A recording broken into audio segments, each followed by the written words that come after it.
నీకు విషయం తెలుసా? నీకు విషయం తెలుసా? చెప్పకుండా ఎలా తెలుస్తుంది? అలా గొంతు చించుకుని అరుస్తావే, చెప్పి సావచ్చు కదా. రావే! ఎక్కడికి రావచ్చు దొంగ నా కొడక? అట్లక్కడ ఎర్రగా కాల్చి పిర్ర మీద వాతలు పెడతాను దొంగ నా కొడక. ఇంట్లో పనులని నువ్వు చేస్తావు వస్తే నేను చచ్చి 3 రోజులు అయ్యింది. చత్తే సావు. ఎవడికి నాకేమన్నా చెప్పి వచ్చావా? నాకేమన్నా ఆస్తి రాసి ఇచ్చావా? దెయ్యం పట్టినోళ్ళలాగా నవ్వేంటి? గొంతులో విక్స్ బిల్లు పాడేసుకో. ఆ నవ్వేలాగా చచ్చిపోతున్నావు. నా దేహం కుళ్ళిపోయింది. అందుకే రోజు సబ్బుతో మంచిగా రుద్దుకుని స్నానం చేయమని చెప్పేది. సరిగ్గా స్నానం చేయకపోతే అలాగే దేహాలు అయ్యి కుళ్ళిపోతాయి. వదలా! నిన్నొదలా! వదలకపోతే చీపురు కట్ట తిరిగేసి ముడ్డు మీద వాతలు పెడతాను.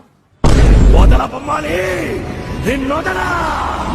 ఒకసారి చెప్తే అర్థం కదా నీకు? మేము బొమ్మలు అయ్యి కొను. నువ్వు బొమ్మలు అయ్యి అమ్ముకోవాలంటే పక్క వీధిలోకి వెళ్ళి అమ్ముకో. మా ఇంట్లో చిన్నపిల్ల ఎవరు లేరు. పొద్దున్నే బొమ్మలో అని అమ్ముకుంటాను. నీకు విషయం